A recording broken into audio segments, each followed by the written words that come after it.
All right, so our final presentation is by Sumitri, and do you want me to just play the video to get started? I'm gonna hope that sound check, yeah. the sound is working. We know we need to do things to improve the patient experience, but just telling people to do that is not going to enable them to do it. Restart. That was the sound check. Here we go. We all say and know that we need to do things to improve the patient's experience, but just telling people to do that is not going to enable them to do it.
We've heard things that have been difficult to hear about services, but we needed to hear them. And things needed to change in some areas of the service, and we shouldn't be put off from hearing that. As an ICU patient, Margaret was predominantly unresponsive to verbal stimuli or requests from staff such as, "Can you open your eyes for us?" or "Can you open your mouth so I can give you some medication?" Several days after she was admitted, a family member told staff that Margaret actually goes by the name Maggie. As soon as the care team stopped using her formal name, Maggie became more receptive. This was one of the first steps towards Maggie's full recovery. Hi, my name is Victor Bajan, and what I've discovered is that when the personal idiosyncrasies of the patient are not only communicated, but also used to consider their delivery of care, it results in a more empathetic and personalised, but also more economic service of healthcare for users and providers. Over 12 months, I have collaborated with hospital staff and inpatients at Austin Health to develop a tool to capture this kind of clinical and non-clinical information that currently has no formal way of being communicated. I ran workshops with staff and patients to evaluate existing communication boards and understand their opinions towards a new board's content. It's imperative that patients not only know where Combi is, but also have easy access to it. One patient that I talked to had been in the same room for a few months and had never noticed the patient's feedback poster behind his head. Combi operates in the patient's space without being intrusive. Through the use of magnets, patients have the option to display it on their meal table, stow it on the leg of their table, or mount it behind them as they prefer. Combi's freestanding design doubles the graphic real estate of the board. This allowed for the front side of the board to use for personal information. Prompts include a space for patients to write questions they want to remember and who their support team is, amongst other things, while the back enables patients to communicate their healthcare goals and preferences of care. Combi aims to facilitate three-way communication between hospital staff, inpatients, and their family members and friends. Combi can easily be broken down so that any of its components can be replaced or cleaned with hospital-grade cleaning agents. Combi's mounting system is contoured so that the stand securely fits and locks into position, resisting knocks and bumps. Collaborative development was at the center of this project. This meant that as the designer, I facilitated staff and patient involvement during research and development. Without the collective knowledge base of staff and patients driving the design decisions and project outcomes, Combi would not have been as well equipped to deliver a resolved user experience. The project has been trialled in 3 wards across the Austin facility, with feedback being collected from both patients and staff. This feedback will be translated into a refined design solution and has the potential to be implemented across the whole Austin facility in 2017. This means that in just 1 year, Combi could impact the experience of 100,000 patients, and that Margaret will always be called Maggie during her time at Austin.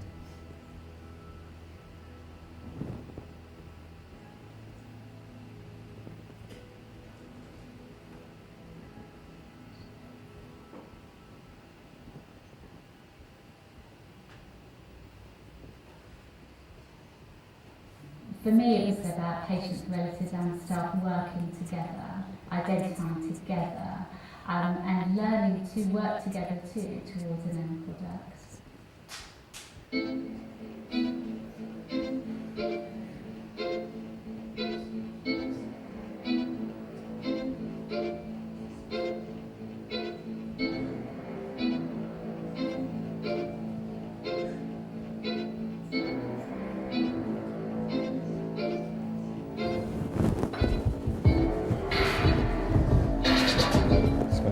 Dance mode now the video.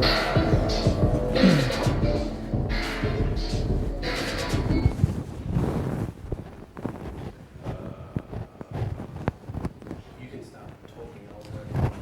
Hello everyone. I made the video specially to show you all rather than talking. So my name is Sumitri Vardarajan. I'm not an app developer. I'm an industrial designer. I work at RMIT University. I'm the Deputy Dean of Industrial and Interior Design. I'm also a senior lecturer at Austin Health, Austin Hospital. And what my role, dual role between the university and a hospital does is it allows me to work within the hospital, looking at issues that the hospital may have, or let's say facilitate them to articulate the unmet needs. Hospitals are, we know what they are.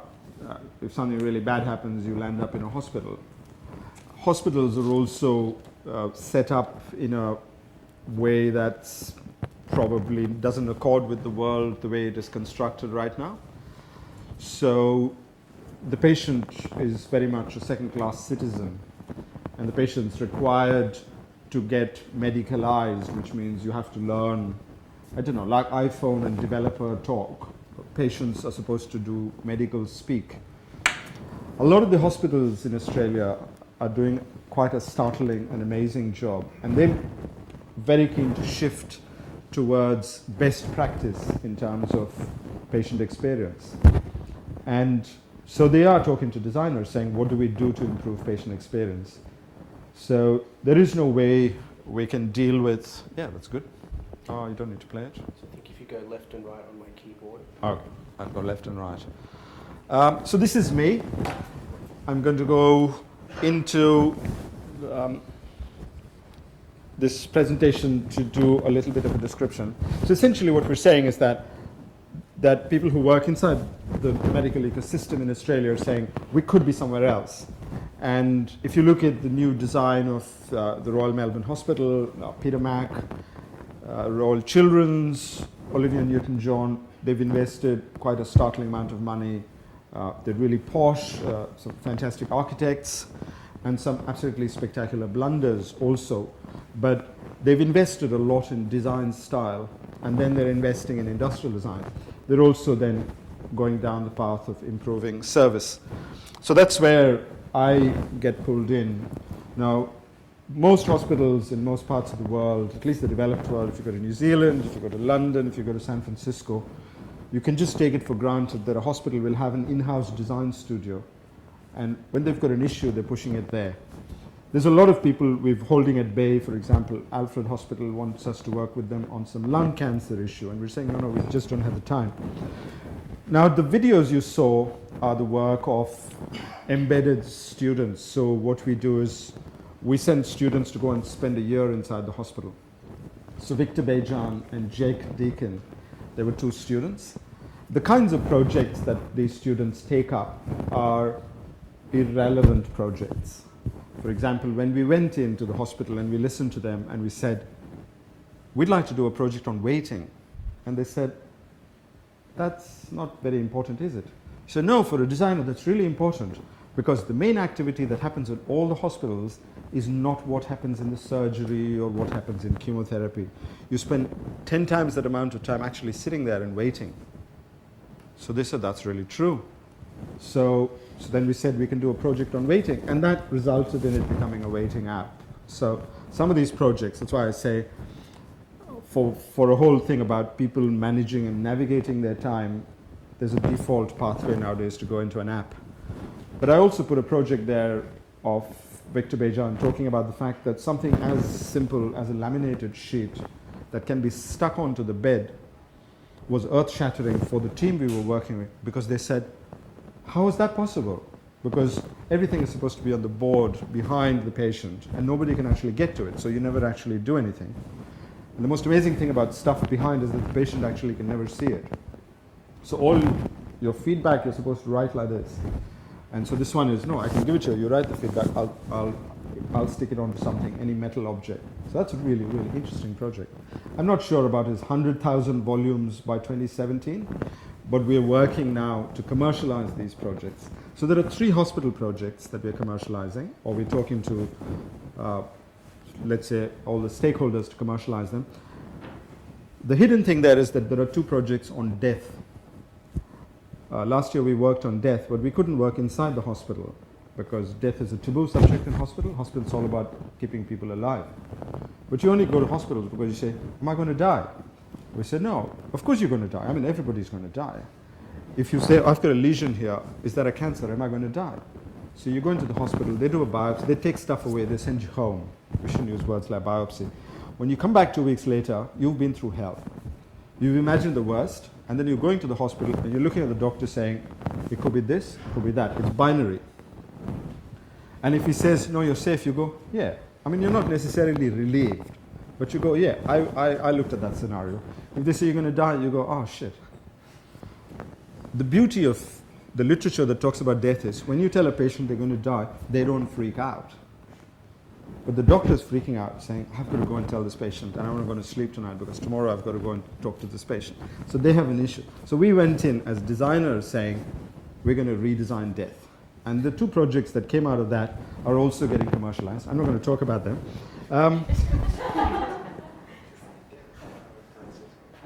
Oh, it's showing a split view.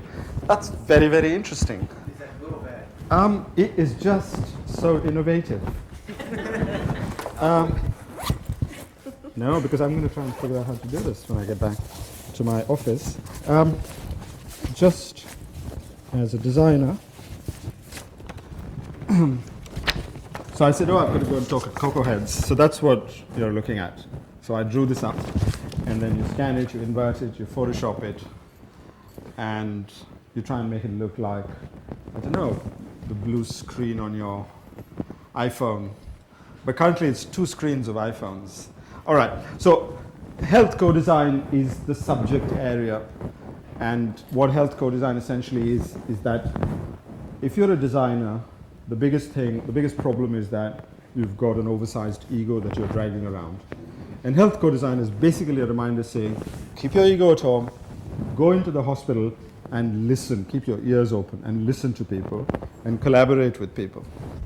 And so currently health co-design is a terminology that's popular only in the Anglo countries, which is really fantastic because if you go and say this in Germany, they're saying, what is that? So others don't do it. But it's essentially a designer working with patients and staff around the table. So you saw in the video there were people sitting around the table, has just these long conversations and everybody listening. And then you're coming up with something and saying, maybe this will work. And everything works that little bit. So there's no silver bullet. This is what explains what we do. So I'm sitting in the university, there's a couple of us collaborating. And this is the hospital, and we go and put a whole bunch of people into the hospital. If it's a PhD person, we send them in, it's called embedded sort of students, so they go and spend a bit of time. Our ultimate goal is to set up an in-house design studio in every hospital in Australia. The hospitals are resisting because they're saying hiring designers is not our priority, saving lives is, as though they do that. But the fact is, they currently are not doing it.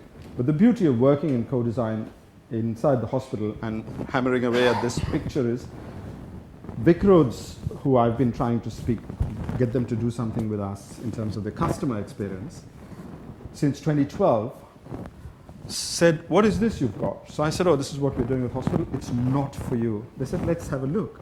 And they looked at it. And last year, in 2015, November, they said, you think that's going to work, starting an in-house design studio? I said, I don't know, not for you. We're only trying it with the hospitals. They said, okay, we're hiring 3 people. We're committing $500,000 over 3 years into that in-house design studio. And they've just gone away. They've run away with it. So sometimes you have unintended benefits, which are quite gorgeous. We're also producing, I don't know, somebody was using the word guidelines earlier, RESA, but we're producing a toolkit in that sort of space. And last slides. So currently, while the students are doing those kinds of projects, which I have to take towards commercialization, there's a very large number of academics who are sitting inside hospitals. So I'm in Austin Health. But there's a whole bunch of other professors from Melbourne University and Monash and La Trobe, also, was it Deakin, also at Oliver Newton-John. And so we sit there, we have coffee, and then we say, what have you got? So one of the things that I do, and if you want to have a look at it, you can go chemoexplore.wordpress.com.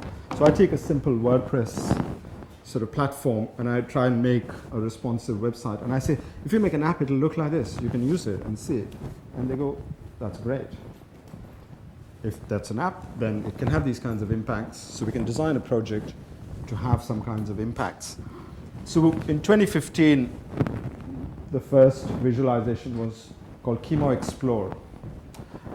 Now, I think it's 2 out of 3 people in this country are going to be diagnosed with cancer. So there's a lot of us. Okay, I'm sort of putting myself up there, that I'm getting there. My next bump is going to get me in there for some surgery. What that means is that there's a very large population of this country who's going to have something called a chemotherapy experience. You're going to be sitting in a chair, just having fluids going into you and doing what? So one of the ideas the hospital had was, they said, we've got a cupboard full of iPads, can we do something with them? And I said, where'd you get these iPads from? They said, oh, don't know. So that's 2014. Those iPads still haven't been used. So we still haven't used the iPads. But I said, we can put something in there, and they can watch movies, they can do this. And then the research project that I did was quite stunning. So if you go in, there's this beautiful little cartoon of Steve Jobs. I don't know if you've seen it. He goes up to heaven, and there's St. Peter standing there, and Jobs is saying, I have an app for that. He's trying to find his name. I've got an app. So I took this back into the hospital, and they were quite scandalized. But there exists a genre of cartoons called chemo cartoons, chemo toons. I said, it'd be lovely to have a repository of toons. It'd be lovely to have a repository of videos of chemo survivors talking, and video journals. We haven't built it because that particular project, the way it was presented, was a bit too provocative. But the fact is that we're going to build it at some stage. What I came primarily to talk to you all about, because Steve Jobs died of pancreatic cancer. Pancreatic cancer is a very extremely rare form of cancer, and the survival rate is negligible. So if you go into hospital and they say something with your pancreas, it's possible you've got pancreatic cancer, then I think you've got to raise your game and prepare to make an exit. So the whole thing about death is you can start moaning about it, or you can say, or you can do the bucket list and those kinds of stupid things. But what you can do is, no, I'm going to raise it up. I'm going to sort of do the Steve Jobs thing. I'm going to go into my meditation thing or try all sorts of alternates because I'm not going to die in a hospital bed. And that's a call that we want more and more people to make. So pancreatic cancer gets very little sort of attention. But looking at Chemo Explore and having a jokey conversation with colleagues, they said, let's take a shot at pancreatic cancer. And so last year we worked and we put in a grant, and Cancer Australia has given us a 3-year grant to work on pancreatic cancer, but to build a support ecosystem. So when you give somebody a diagnosis and we say you've got 6 months, what is that 6 months? How would you like to support a person with those 6 months? Should they be going in for more medical procedures, or is it something else? So there's a lot of things that happen when you get a pancreatic cancer diagnosis. And one of the biggest things that happen, more so in the US and less in Australia, but it happens here too, is bankruptcy. Because some of these cancers basically mean you can't work anymore. And that's an unanticipated shock on your mortgage, on your, I don't know, you may have taken out a crazy amount of loans or whatever. So there is a package program available in Australia, which most people don't know about, where they'll advise you, they'll help you, they'll sort out your finances, they'll sort things out, they'll support you for free to sort yourself out. So essentially, the supportive network. So we've got 3 years to talk to the community, to talk to some survivors, to essentially build a supportive network or the supportive ecosystem. And that could, in the old days, that was just a website. And currently, it's just a website. You go there are some tips. It's possible that it could be just a website, but it's possible that it could be an app. The other area about supporting people with pancreatic cancer is there's quite a lot of incidence of this kind of cancer with very poor outcomes in rural Australia. So if you leave Melbourne and you go somewhere, you can't actually get a massage. And if you're not feeling too good, you can't go for your yoga session, or there's no meditation, or all those support mechanisms for lifting your depression are missing. So that's essentially what that is. As you can see, I can talk for 2 hours, so I'm going to wrap up. And essentially what we've currently got is there's a bunch of researchers. We're looking for a couple of research assistants. Normally we ask somebody to come in for a day a week or 2 days a week, or we say come for 3 months now, and then 6 months later come for another couple of weeks, and so on. So we're looking for some agile developer, researcher in that kind of space. And that's all I have for today. So if you have any questions, if not, these are my contact details. And because I work at RMIT, I don't hand out business cards. I just say, that's my first name, use it. The first 4 pages of real estate on Google belong to me. So, or 6 pages or whatever. Thank you. Thank you.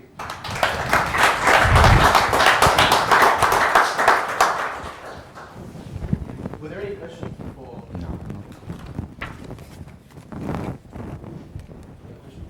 Have a good evening. Thank you very much. Oh, let me grab that microphone as well.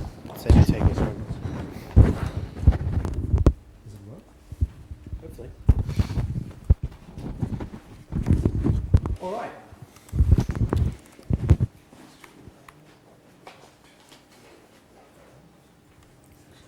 So that brings us to the end of Meetup 103. It is just on 9 o'clock. I think we've done really well for timing, and thanks for everyone for staying. The next meetup that we have is the 13th of April, so it's about 5 weeks from now. It's back here at Outwear. I'm not sure what the deal is with the construction downstairs next time. Do you have any timeline on the construction? Should be happening for a few days, but Few days. Our next Hack Night is on the 28th of March at 6:30, the Mill House. The Hack Nights and the NS Breakfasts are up on Meetup just kind of perpetually for the rest of the year. It's great to see that there's people RSVPing to the Hack Nights and to the breakfast as well. And on that note, the breakfast, Friday the 7th of April, 7:30, 7 Seeds. Matt, were you at 7 Seeds this week? I think. in Japan, but Right. I'll be there next month. Yeah. Okay. Great. So yeah, Seven Seas is it's not in the CBD, but it's pretty close to CBD, and it's actually a really good cafe as well. So thank you for coming. It's actually super early to finish up. So the Metropolitan Hotel is just outside.